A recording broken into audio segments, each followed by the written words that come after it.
Hello guys, ಎಲ್ಲರಿಗೂ welcome to Shri creations 27. So ಏನಪ್ಪಾ ಅಂದ್ರೆ ದೇವರ ಮೂವಿ ಗ್ಲಿಮ್ಸ್ ಬಿಡುಗಡೆ ಆಗಿದೆ. ರಕ್ತಪಾತನೆ ಸುರಿಸಿದ್ದಾರೆ. ನನಗೆ ಅದರಲ್ಲಿ ಒಂದ್ ಸೀನ್ ಇದೆ, ಅರ್ಧ ಚಂದ್ರ ಇವನ್ ರಕ್ತ ಹಿಂಗಂತಾನೆ ಅದು ಪೂರ್ತಿ ಚಂದ್ರ ತರ ಕವರ್ ಆಗುತ್ತೆ. ರಕ್ತ ಸೀನ್ ಮಾತ್ರ ಹೈಲೈಟ್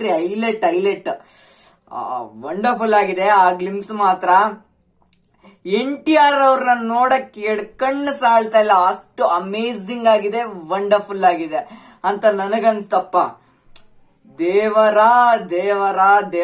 ದೇವರೇ ಕಾಣಿಸ್ಬಿಟ್ಟ ಅಂತ ಹೇಳ್ಬೋದು, ಅಷ್ಟು ಚೆನ್ನಾಗಿದೆ. ನನಗಂತೂ ಬಹಳ ಇಷ್ಟ ಆಗಿದೆ.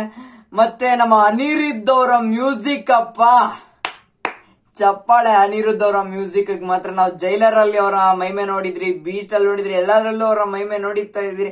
ಇದ್ರಲ್ಲಿ ಇನ್ನೊಂದು ಲೆವೆಲ್ ಇದೆ ಅಂತ ಹೇಳ್ಬೋದು ದೇವರ ಮೂವಿಯಲ್ಲಿ ಅಂತ ಹೇಳ್ತೀನಿ.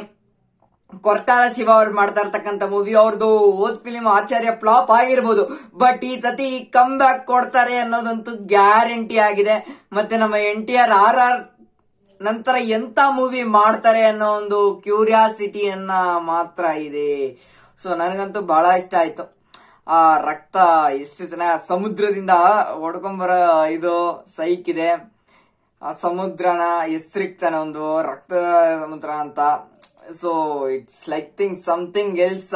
ಸಮುದ್ರದಲ್ಲಿ ಏನೋ ನಡೆಯತ್ರಿ, ಅದು ಏನೋ ನಾವು ಚಿತ್ರಮಂದಿರಗಳಿಗೆ ಹೋಗಿ ನೋಡ್ಬೇಕು ಅಥವಾ ಟ್ರೈಲರ್ ಅಲ್ಲಿ ಏನನ್ನ ಬಿಟ್ಕೊಡ್ತಾರ ಅಂತ ನೋಡ್ಬೇಕು. ಸೊ ಏನಾಗುತ್ತೋ ಗೊತ್ತಿಲ್ಲ. ಸೊ ಅಂಟಿಲ್ ದಿನ್ ವೇಟಿಂಗ್, ನೋಡೋಣ cinema. So thank you guys. Like ಮಾಡಿ, ಶೇರ್ ಮಾಡಿ, ಸಬ್ಸ್ಕ್ರೈಬ್ ಮಾಡಿ, ಬೆಲ್ಲೈಕಾನ್ ಒತ್ತಿ. Thank you. Bye guys. ಮೀನುಗಳಿಗಿಂತ ಕತ್ತಿನ ರಕ್ತನ ಜಾಸ್ತಿ ನೋಡೈತೆ, ಅದಕ್ಕೆ ಇದನ್ನ ಕೆಂಪು ಸಮುದ್ರ ಅಂತಾರೆ.